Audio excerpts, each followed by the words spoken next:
reflexión. La guerra del futuro o las guerras del futuro no se van a librar por territorios. Estas guerras serán libradas por la definición de las realidades.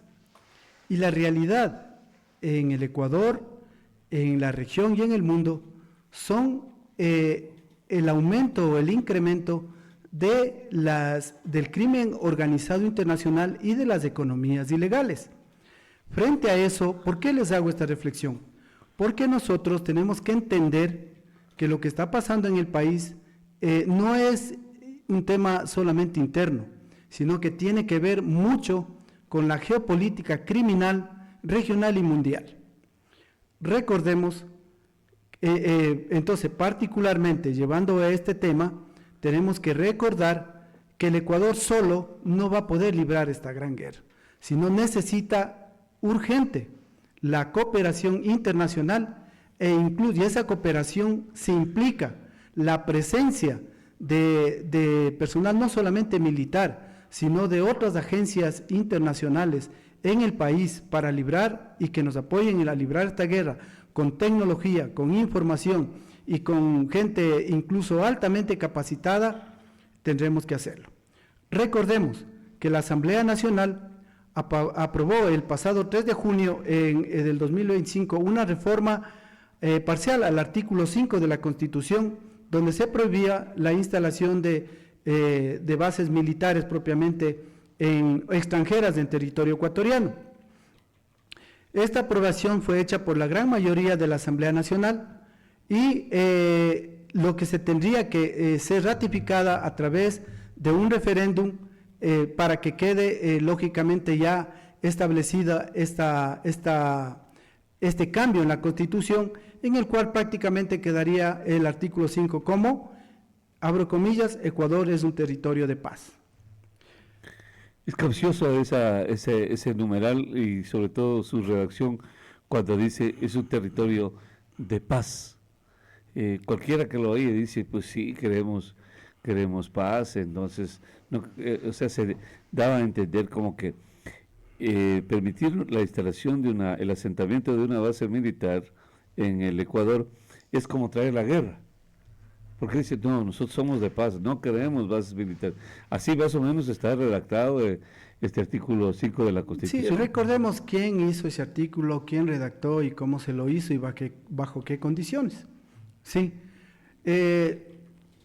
Recordemos ¿qué son las bases militares? Una base militar extranjera en un país es un territorio, es una parte de un territorio, de una instalación que un Estado pone a órdenes de otro Estado, ¿sí? Pero esto no implica de ninguna manera la cesión de soberanía. Exactamente. Sí, sino una autorización libremente consensuada bajo normas, leyes, como le digo, reglamentos de operación. Marco legal. Con un marco legal adecuado que sea que beneficie a las dos partes, a los intereses de las dos partes. Entonces, cuando hablamos de soberanía, no es una base militar, no va a transgredir una soberanía. ¿Por ¿sí? qué no la transgrede? ¿Por qué? Para explicar. Dices, vamos a perder soberanía. ¿Dónde está la pérdida de soberanía? Mire, recordemos cómo operaba el FOL, para que con eso quedemos claros, ¿no? Recordemos que en el gobierno de Yamil Maguad, el 12 de noviembre de 1999, firmó el acuerdo de cooperación para que militares de los Estados Unidos operen un puesto de operaciones avanzados llamado FOL. Pero ¿cuál era el objetivo de este FOL?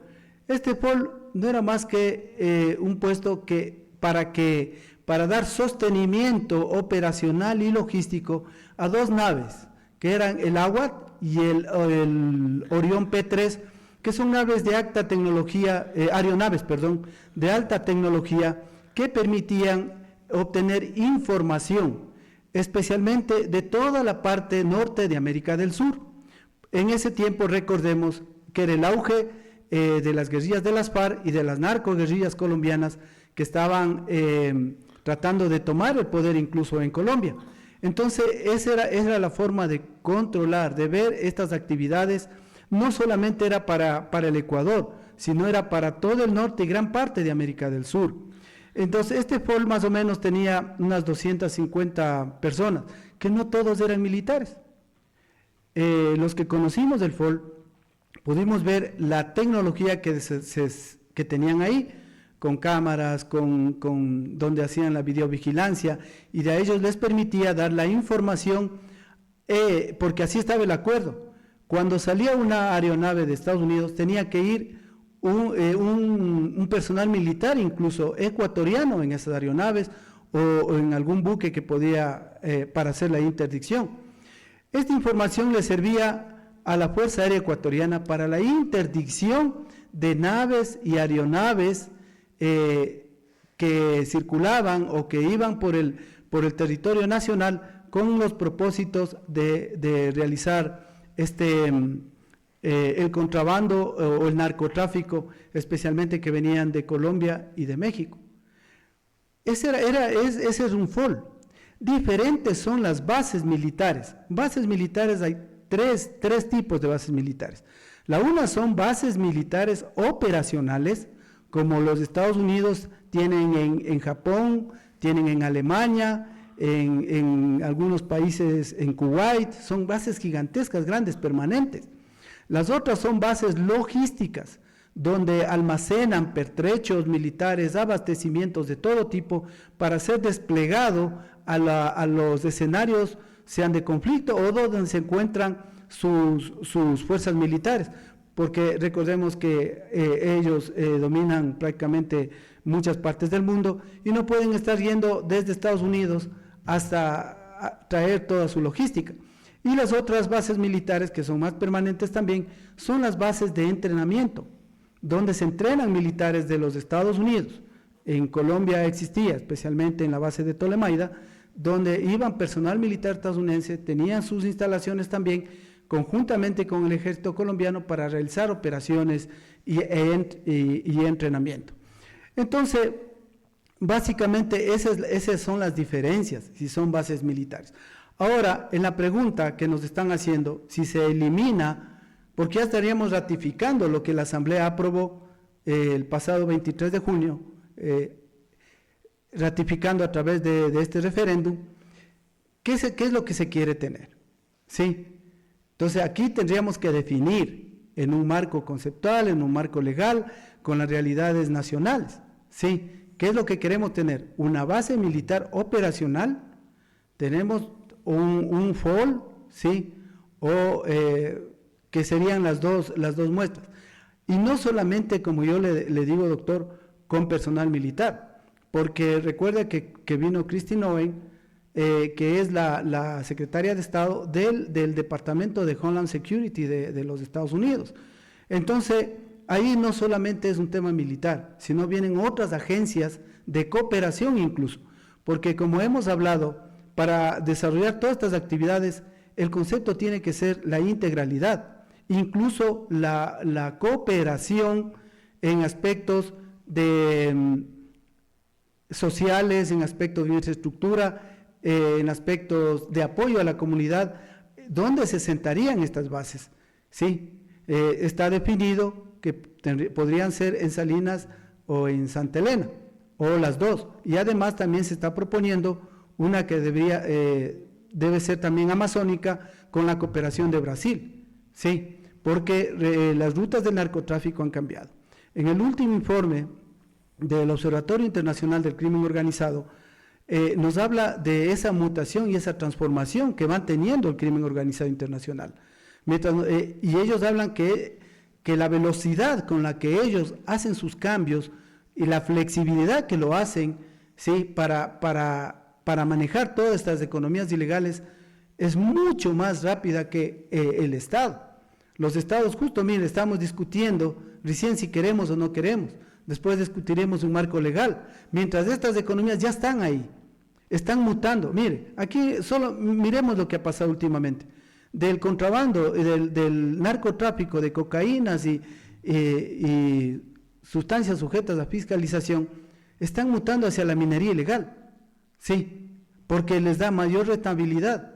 Entonces, si el Estado no tiene esa capacidad, sí, para inmediatamente responder, contener a estos grupos criminales, el Estado poco a poco va siendo cooptado justamente por estos grupos criminales. Miren, lo que está pasando en el Caribe es lo que se llama la Guerra Fría, la actual Guerra Fría. ¿Y cómo se llama y cómo se obtiene?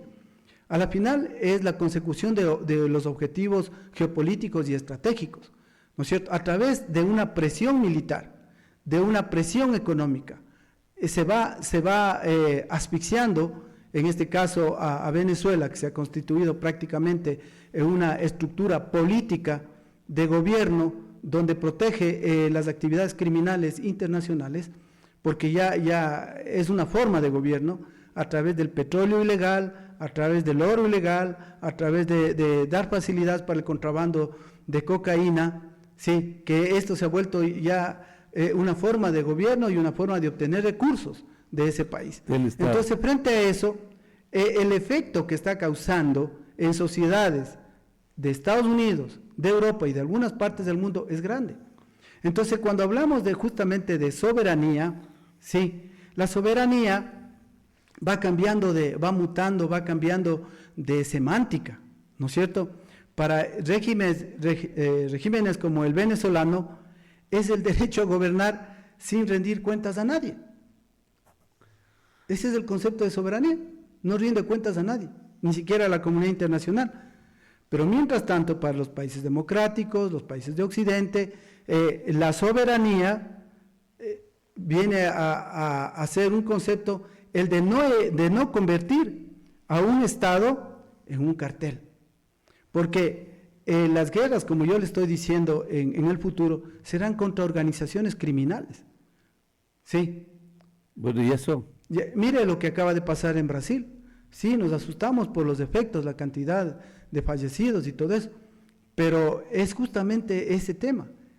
El Comando Vermelho ha sido una organización muy poderosa que mete tentáculos en todas las actividades brasileñas, incluso en la misma deforestación de la Amazonía, extracción de oro ilícito, el contrabando y de narcotráfico y verdaderas fuerzas paramilitares en ciudades y en favelas como las de Río de Janeiro y en partes de Sao Paulo, en 24 estados brasileños.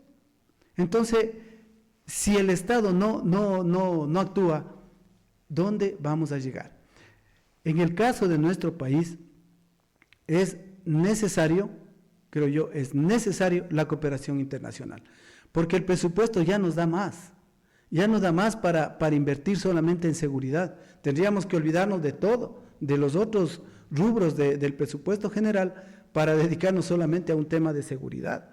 Entonces, y así todavía nos quedaría cortos, porque las economías ilegales manejan ingentes cantidades de recursos, porque, repito, son internacionales, no es un tema interno. Entonces, de igual manera, tiene que ser la comunidad internacional la que enfrente esta amenaza. Escuchaba a un periodista español que de forma indignada decía, aquí estamos viendo un solo país en América Latina que está combatiendo a las economías criminales y al crimen organizado y al narcotráfico, y ese país es Ecuador. Ahí se ve cómo están combatiendo a través de operaciones militares, con policías, con todos los estamentos del Estado que se puede. Y los otros países, decía él, y los otros países, ¿qué está pasando con Colombia? La caída de Dina Boluarte en Perú justamente fue el Congreso le combinaba de que no estaba haciendo nada por el tema de seguridad y evitar justamente el avance de estas mafias criminales. Entonces, si cada uno de estos países, por lo menos, tendrían la capacidad de controlar sus fronteras y lo que sale o lo que entra de sus fronteras, las cosas para nuestro país se alivianerían bastante. Sí, pero no lo hacen por motivos políticos, por motivos ideológicos, que lamentablemente en el caso de Colombia está así.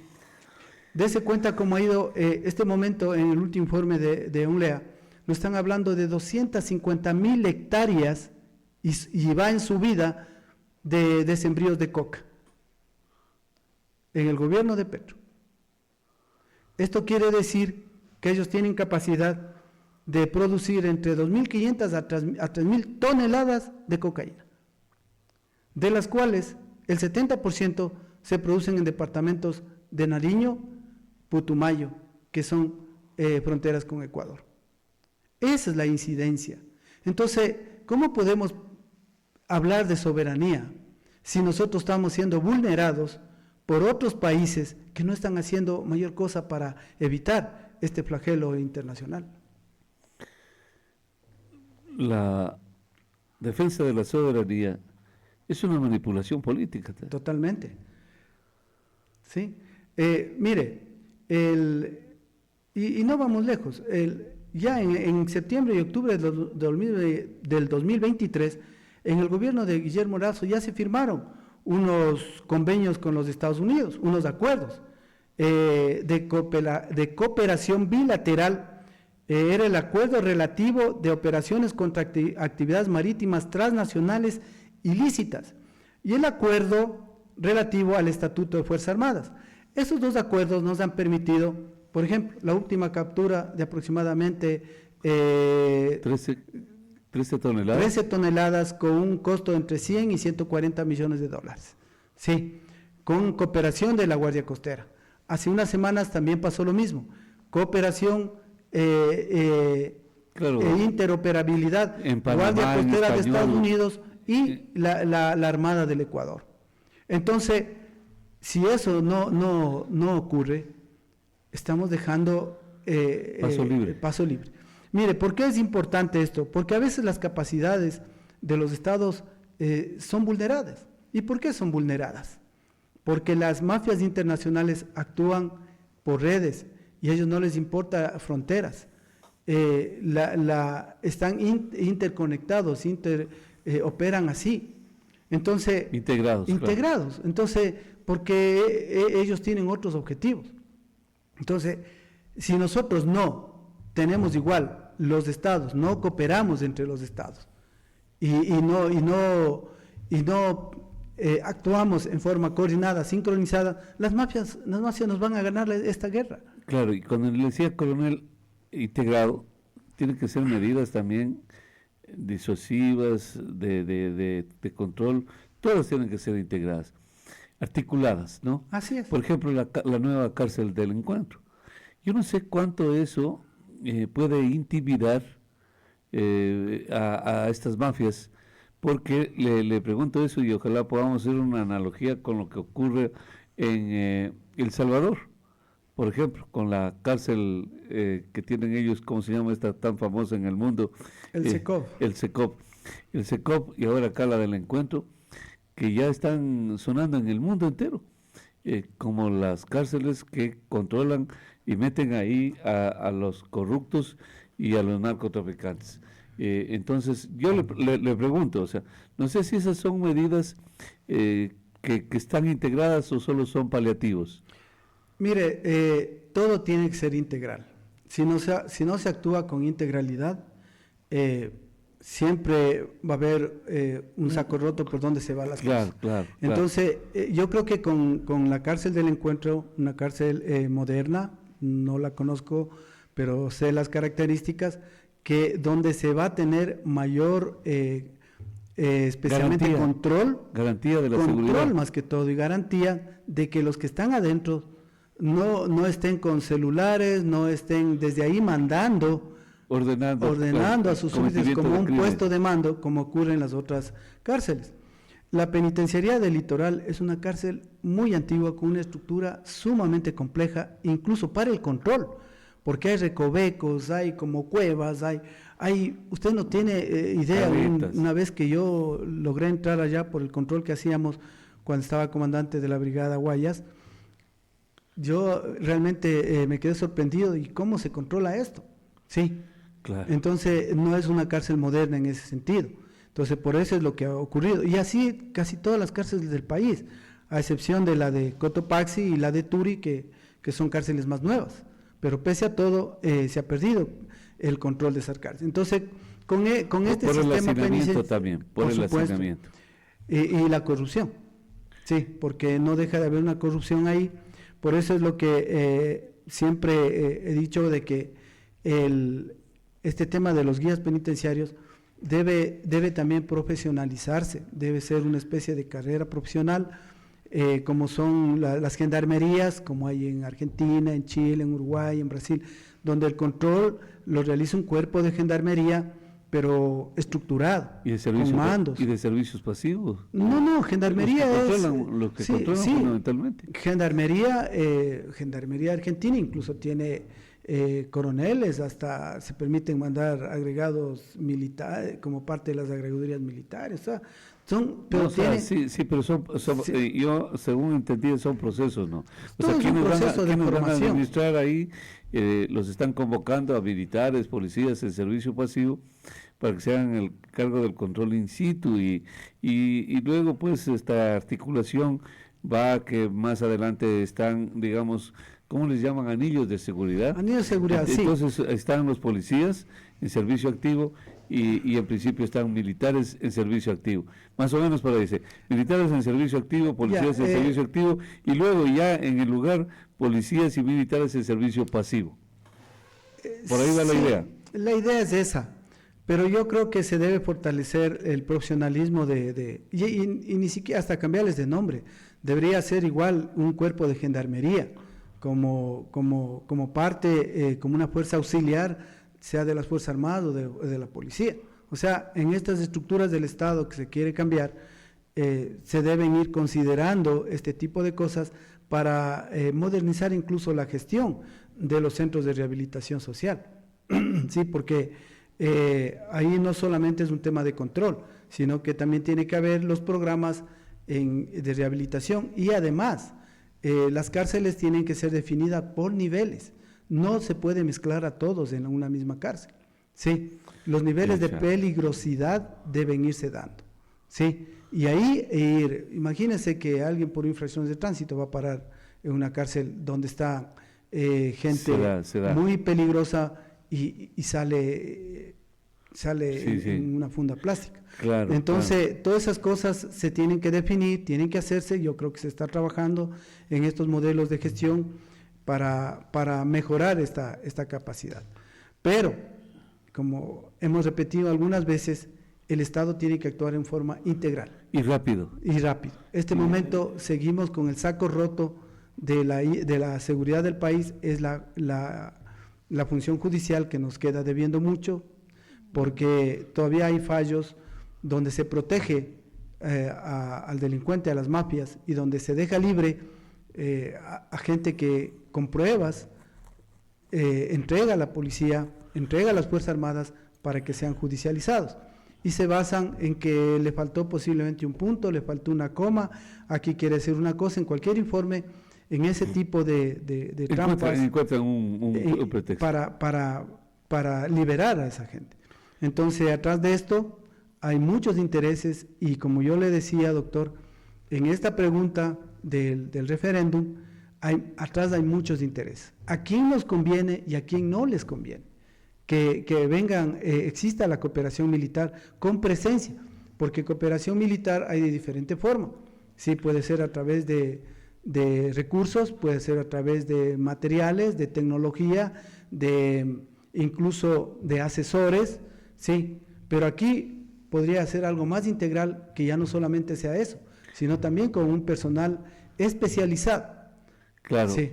Coronel, solo así una pregunta. Bueno, antes también hay que ser un poco más justos en la apreciación. Es cierto que a veces vivimos una especie de sociedad en descomposición, porque no es solo los jueces. Así es, hay militares también que han claudicado, policías que han claudicado, fiscales que han claudicado, autoridades civiles que toman decisiones políticas también han claudicado. Bueno, hasta ahí también hay que ser justos. Ellos lograron permear a la sociedad civil y han penetrado y por eso se han fortalecido y se han consolidado en el crimen. De acuerdo, no hay por dónde perderse ahí. Pero viene el asunto, una pregunta así, más bien suelta, coronel. A un narco, está bien que no le convenga pues la instalación de bases militares en el Ecuador. No, no le puede convenir. No, pues obviamente, ¿cómo le va a convenir? Por supuesto. Pero no cabe ningún otro razonamiento. Pero ¿cómo puede haber un actor político que esté al margen de eso, que no sea un narco? ¿Y cómo puede estar en contra de una base militar? ¿En qué le puede afectar? ¿En qué le puede afectar? ¿Cuál es su razonamiento? ¿Cuál es el argumento para no aprobar? Mire, la ideología antigua de las reivindicaciones y del hegemón mundial, que Estados Unidos, que todo ese tipo de cosas que se daban en la Guerra Fría, todavía hay gente que lo mantiene. Entonces se oponen por oponerse. Sí. Como discurso, nada más. Y nada más. Pero hay otros, pero un discurso alienante. Por supuesto, o sea, sin argumentos más que todo. Sin fundamentos. Sin argumentos claro. Sólidos, entonces que den la contraparte para solucionar este problema de seguridad, que no claro. Tampoco la tiene. Viven de la anarquía también, será entonces, eso, ¿no? Son actores o políticos anárquicos. Que lo que quieren, claro, y meter a la gente el tema de soberanía. Y como yo le decía, las guerras del futuro no se van a librar por territorios, sino por definiciones de realidades, y las realidades son las economías ilegales en el mundo, que están aumentando su capacidad, las organizaciones criminales, que disputan a los estados incluso ya. Entonces, ¿qué es lo que pasa? La soberanía tiene que darnos la capacidad quizá para evitar que nos convirtamos en un narcoestado, para que las estructuras criminales permeen al Estado de tal manera que ellos puedan controlar el Estado, como está pasando en algunos países.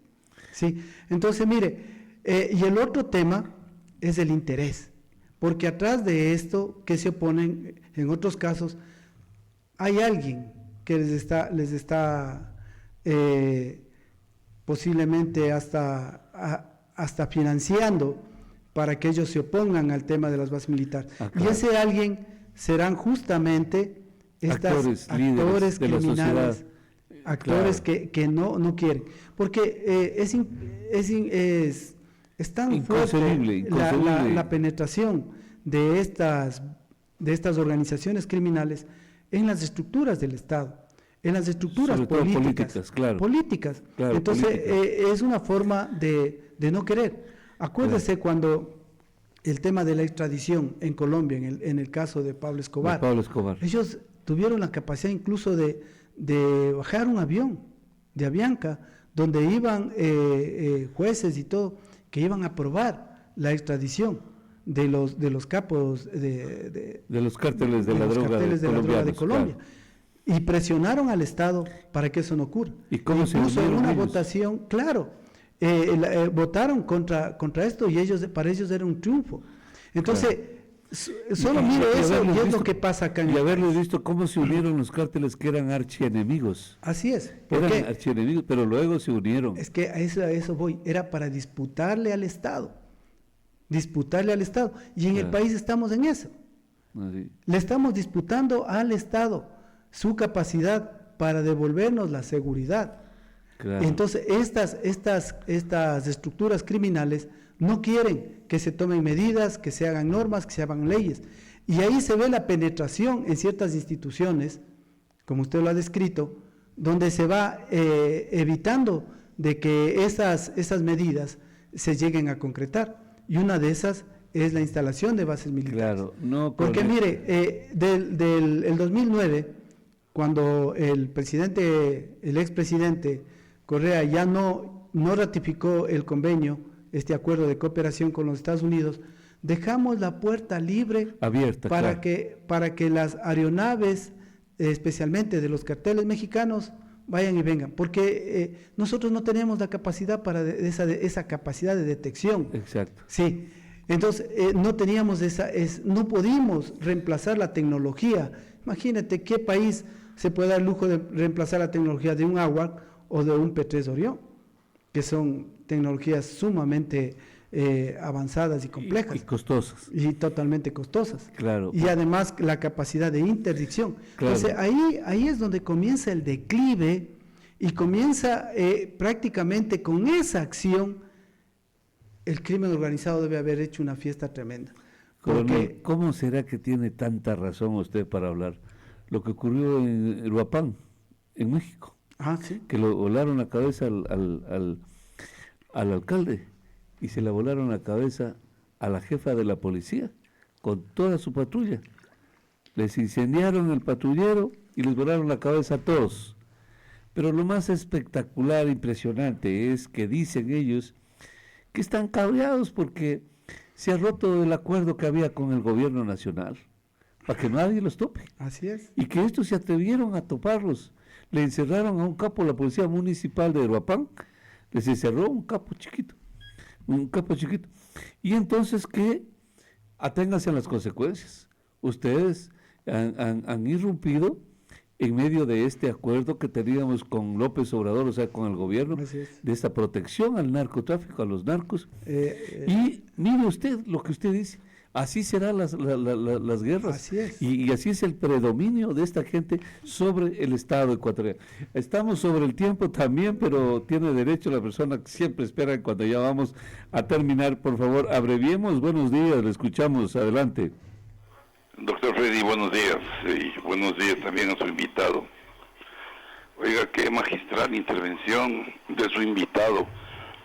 Nos llena de mucha satisfacción conocer de fuentes muy cercanas a lo que tiene que ver la seguridad. Un informe técnico y no político. Qué bien, felicitarlo a su invitado, a usted especialmente, doctora Ponte, porque da la apertura muy importante para que la gente conozca desde los diferentes ámbitos de la realidad, tanto por el sí o por el no.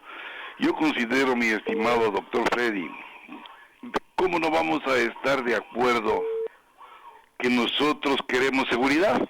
Nada más. Una. La otra, que se reduzcan el número de diputados, o de asambleístas, perdón. Y la otra que es también súper importante, estimado Freddy, es la que no hagamos nosotros el aporte, el Estado no aporte para estos partidos políticos, en algunos casos que tanto daño le han hecho al país. Doctora Ponte, muchas gracias porque usted es la ventana donde nos permite poder entender la razón contra la sin razón de ciertas personas que lo único que quieren es defender esa asamblea amañada que se dio en Montecristi. Muchas gracias. A usted también. Bueno, coronel, nos vamos a despedir. Quiero agradecerle de todas maneras su punto de vista, porque ahora pues tendrán otras, ¿no? Tendrán otras y así funciona el mundo, lo cual es hasta positivo. Si el positivo y el negativo no habría esa conductualidad, pues no se generaría nunca jamás la energía. Pero así mismo, rapidísimo, por favor, buenos días.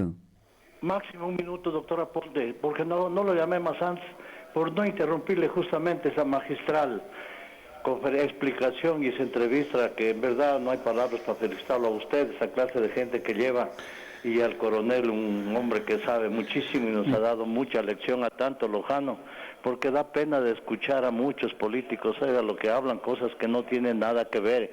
Quizás ahora con estos señores, como este coronel, tan preparado y tan bien informado, que viene con hechos, porque conoce la realidad de los verdaderos hechos, creo que ningún ecuatoriano va a estar en contra ni de las bases de manta, ni de dar tanto dinero a los políticos, peor de aumentar el número, sino que reducir al máximo a estos señores asambleístas, que ya sabemos, no hay para qué. Yo por el tiempo, doctor, le agradezco. Muy bien, muchas gracias también. Solo la felicitación al coronel y que siga adelante, doctora Ponte. Gracias, doctor, y gracias, coronel. Nos despedimos. Sí, solamente yo quería recordarles que en el gobierno de Correa se hicieron también acuerdos de cooperación militar, y él lo va a dar con quién.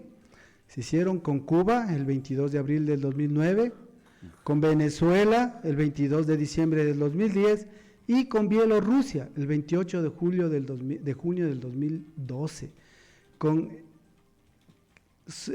Ya no quiero tildarles, pero lo que representan esas Cada uno, dictaduras claro. sanguinarias en el mundo. Son sanguinarias. Esa es la reflexión que, miren, ellos hicieron con este tipo de gente. Con Irán no lograron. Con Irán, Venezuela tenía una base y con Rusia tiene Nicaragua. Entonces, cuando hablamos de soberanía, ¿de qué estamos hablando? ¿Por qué no hablamos de esos temas? Porque ellos sí. Porque y acá la no. izquierda sí lo puede hacer. Gracias, coronel. Sí, gracias. Gracias.